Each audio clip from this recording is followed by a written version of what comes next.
అందరికి. మొన్న సంక్రాంతికి రాజమండ్రి వెళ్ళినప్పుడు రిటర్న్ లో వందే భారత్ ట్రైన్ ఎక్కాము. ఇది ఓన్లీ సీటర్ కాబట్టి నాకైతే బస్ ఎక్కినట్టే అనిపించింది. టికెట్ కాస్ట్ వచ్చేసి 2000 పర్ హెడ్ అయింది. మేమైతే ఈవినింగ్ ఎక్కాము.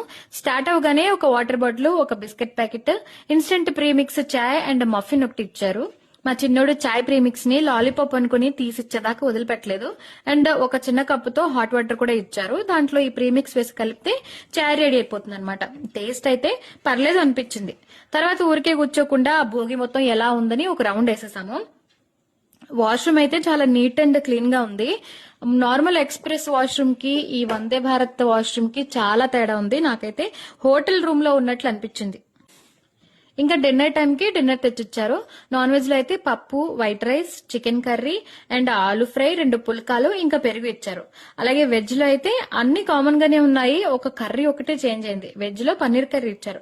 మా ఆయనకి వెజ్ ఇచ్చేసి నేను నాన్ వెజ్ తీసుకున్నాను. టేస్ట్ అయితే చాలా బాగుంది. మన నార్మల్ ట్రైన్ భోజనానికి వందే భారత్ భోజనానికి చాలా డిఫరెన్స్ ఉంది. యాక్చువల్ గా మనం ట్రైన్ లో తీసుకున్న ఫుడ్ అస్సలు తినలేము, కానీ ఈ వందే భారత్ లో తీసుకున్న ఫుడ్ అయితే చక్కగా తినేయచ్చు. అంత టేస్టీగా ఉంది. లాస్ట్ లో ఐస్ క్రీమ్ కూడా ఇచ్చారు. మీరు ఎప్పుడైనా వందే భారత్ ట్రైన్ ఎక్స్పీరియన్స్ అయ్యారా?